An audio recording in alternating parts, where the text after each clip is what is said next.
Hi, this is Eric from Gen Z Reno Interlock Maintenance. This is my paver restoration guide slash my mega project paver restoration job all in one go.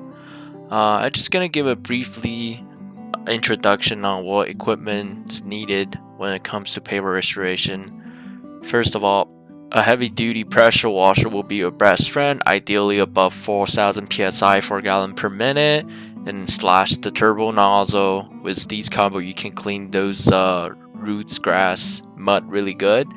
PBE is also necessary to protect yourself from all the hazards, all the dirt, all the water kicking out in front of you. Polymeric sand, that's basically the meat of the project. Paver broom, push the polymeric sand in there, the leaf blower, and plate compactor with the rubber mat. I'm gonna go into more detail during the video, and now we're gonna start with the front section of the property. Here are some of the before picture. We can see it's a 3-car garage home, beautiful house located in Toronto area. We can see the paver is about 10 years old. It definitely got some algae and grass growing in between the joints, especially. When it rains, you can see it's very dirty.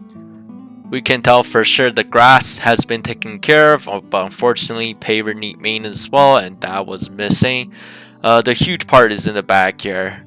As we can see right here, when I first got into this backyard, I was like, somebody did not take care of this pool backyard for quite a while. It shouldn't look like this for $1 million property, and I knew it required a lot of work to do. The house is not even that old; it's only about 10 years, so this is a perfect project for us to tackle on. The homeowner hired us and accepted our plans, and we got going on the pressure wash to start with it.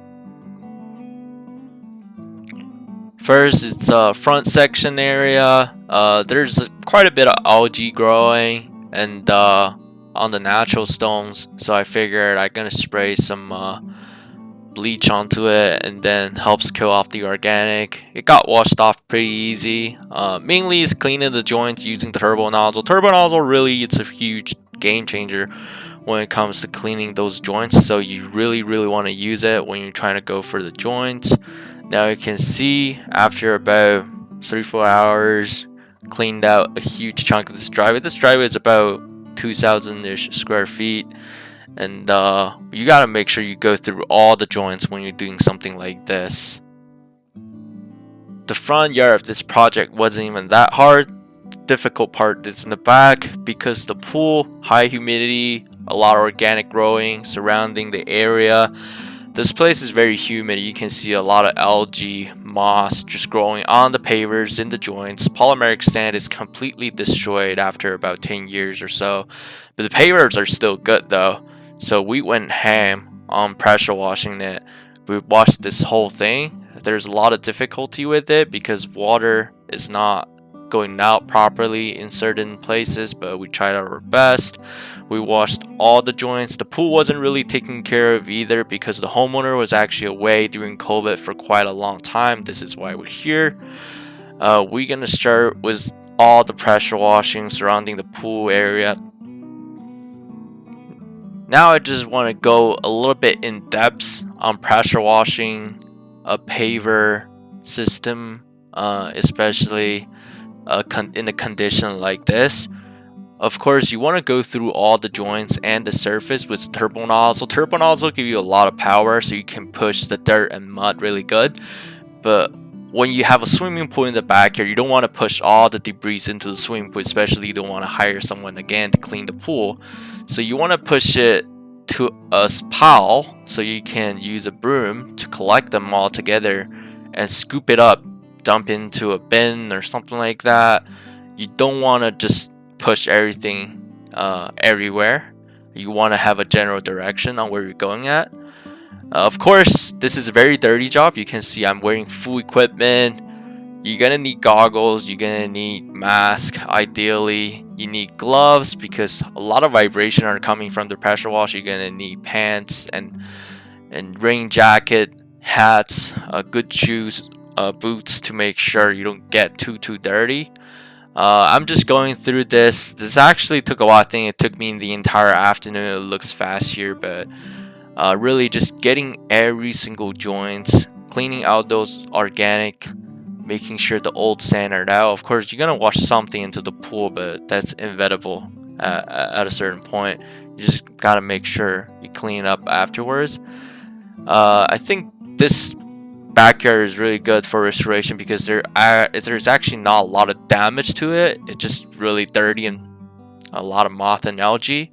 So overall, I think we did a pretty good job at it. And here it's something extra I would like to do in a heavy weed and moth situation for a paver system. I'll spray a little bit of glyphosate or Roundup into the joints of the paver in some hairy areas. This won't really solve the problem long term, but it just kind of give a little bit extra protection, killing off the roots or the remaining stuff that wasn't washed out properly, and I think it does help making the job last a little bit longer. Now we came back the other day with my friend to lift and relay a part of the paver because this area has sinked really bad and it was really out of shape. So we brought some HVB, which is high performance bedding, a free drainage material. Highly recommend it, especially in a high weather changing area, to use that as a bedding layer. And we relayed about 200 square feet of pavers, getting that section back in order, just to make sure we get the restoration done properly, not leaving wavy pavers behind. We waited a few more days until the weather got really nice and clean. So it was a really sunny day. We came back to install the polymeric sand. We're using Alliance Gator G2 Max, one of the best sand on the market right now. You can see the joints are clean. There's definitely space for us to put about 20 bags of sand in there. And we're ready to go. Now it's time lapse for the sand installation. Sweeping the sand is pretty straightforward. We dump the sand, use the push broom to sweep it, get it in there. Most importantly, you want to use a compactor, whether a rubber mat compactor or which we used a roller compactor, to go through the entire driveway a couple times and then sweep off the extra sand and give it a good blow. That's really gonna make your driveway sanding looks nice and clean. Now the final step, watering. Make sure you start from the bottom, going to the top. Don't rush it. Make sure you water all the sand properly. Rule of thumb, it's about 30 seconds per 30 square feet, but also don't water it too heavy, which might make the sand come out. You want to do in sections from low to high, and then it's done. Unfortunately, I lost the footage of sweeping the sand in for the backyard, but here is the result after I got the sand in there. We can see we washed all the pavers clean, got the sand into the joints properly filled. This new backyard paver system should be able to stand another 5-10 years. Not having too much an issue as long as maintenance is on par. Make sure those grass don't grow too high.